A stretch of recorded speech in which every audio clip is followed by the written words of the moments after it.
Iginiit ni Acting Senate Sergeant-at-Arms Amao Aplasca na imposibleng scripted o palabas lang ang nangyaring pamamaril sa Senado. Paglilinaw ni Aplasca, walang nakipag-coordinate sa kanila mula sa NBI. Dumating na lang daw ang kanilang mga agent sa Senado kaya nagkaroon ng gulo.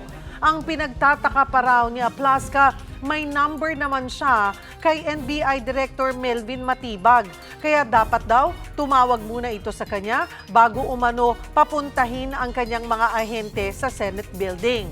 Aminado naman si Aplasca na siya ang unang nagpaputok ng warning shot.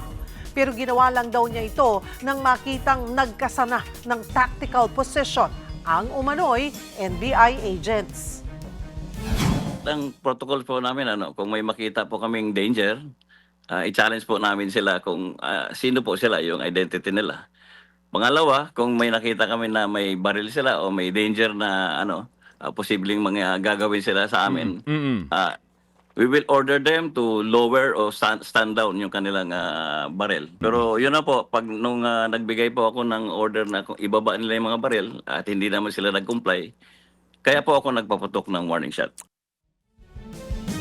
Ayon din kay Aplasca na ibigay na sa mga investigador ang CCTV footages sa Senado nang mangyari ang pamamaril. Sa ngayon, back to normal at naiiba na raw ang threat level sa loob ng Senate building. Kapag-set up na rin daw sila ng panibagong security protocols na ipatutupad sa pag-convene ng Senado bilang impeachment court sa Lunes.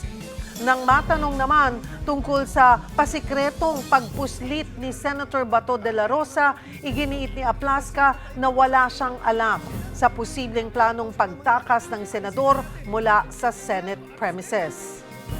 Ako po, regularly, binibisita ko po everyday si Senator de la Rosa doon sa kanyang opisina para po siya kumustahin being part of my job as the Sergeant-at-Arms. May mga napapag-usapan naman kami bilang magkaklase pero hindi ko po alam yung kanilang intention na umalis dito sa Senado.